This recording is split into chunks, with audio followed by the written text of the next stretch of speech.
మీకు సమాధానం కలుగునుగాక. కొరింథీయులకు రాసిన మొదటి పత్రిక 3వ అధ్యాయము. సహోదరులారా, ఆత్మ సంబంధులైన మనుషులతో మాట్లాడినట్లు నేను మీతో మాట్లాడలేకపోతిని. శరీర సంబంధులైన మనుషులే అనియు క్రీస్తునందు పసిబిడ్డలే అనియు మీతో మాట్లాడవలసి వచ్చెను. అప్పటిలో మీకు బలము చాలకపోయినందున పాలతోనే మిమ్మును పెంచితిని గాని అన్నముతో మిమ్మును పెంచలేదు. మీరింకనూ శరీర సంబంధులై ఉండుట వలన ఇప్పుడునూ మీరు బలహీనులై ఉన్నారు కారా? మీలో అసూయయు కలహమును ఉండగా మీరు శరీర సంబంధులై మనుష్యరీతిగా నడుచుకున్నవారు కారా? ఒకడు నేను పౌలు వాడను, మరి ఒకడు నేను అపోలో వాడను అని చెప్పినప్పుడు మీరు ప్రకృతి సంబంధులైన మనుషులు కారా? అపోలో ఎవడు, పౌలు ఎవడు? పరిచారకులే గదా. ఒక్కొక్కరికి ప్రభువు అనుగ్రహించిన ప్రకారము వారి ద్వారా మీరు విశ్వసించితిరి.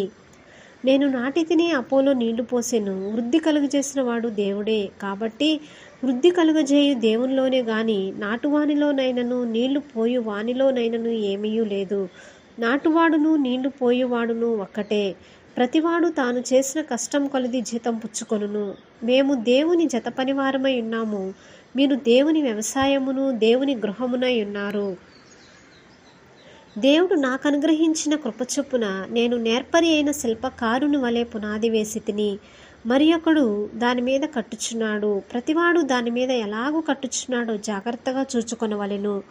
వేయబడినది తప్ప మరి ఒక పునాది ఎవడునూ వేయనేరడు. ఈ పునాది యేసుక్రీస్తే. ఎవడైనను ఈ పునాది మీద బంగారము, వెండి, వెలగల రాళ్ళు, కర్ర, గడ్డి, కొయ్యకాలు మొదలైన వాటితో కట్టిన ఎడల వాని వాని పని కనబడును. ఆ దినము దానిని తేటపరచును. అది అగ్ని చేత బయలుపరచబడును. మరియు వాని వాని పని ఎట్టిదో దానిని అగ్నియే పరీక్షించును. పునాది మీద ఒకడు కట్టిన పని నిలిచిన ఎడల వాడు జీతము పుచ్చుకొనును. ఒకని పని కాల్చివేయబడిన ఎడల వానికి నష్టం కలుగును. అతడు తన మట్టుకు రక్షింపబడును గాని అగ్నిలో నుండి తప్పించుకున్నట్టు రక్షింపబడును. మీరు దేవుని ఆలయమై ఉన్నారనియు దేవుని ఆత్మ మీలో నివసించుచున్నాడనియు మీరు ఎరుగరా? ఎవడైనను దేవుని ఆలయమును పాడు చేసిన ఎడల దేవుడు వాన్ని పాడు చేయును. దేవుని ఆలయము పరిశుద్ధమై ఉన్నది, మీరు ఆ ఆలయమై ఉన్నారు. ఎవడునూ తన్ను తాను మోసపరచుకొనకూడదు. మీలో ఎవడైనను ఈ లోకమందు తాను జ్ఞానిని అని అనుకొనిన ఎడల జ్ఞాని అగునట్టు వెర్రివాడు కావలెను. ఈ లోక జ్ఞానము దేవుని దృష్టికి వెర్రితనమే.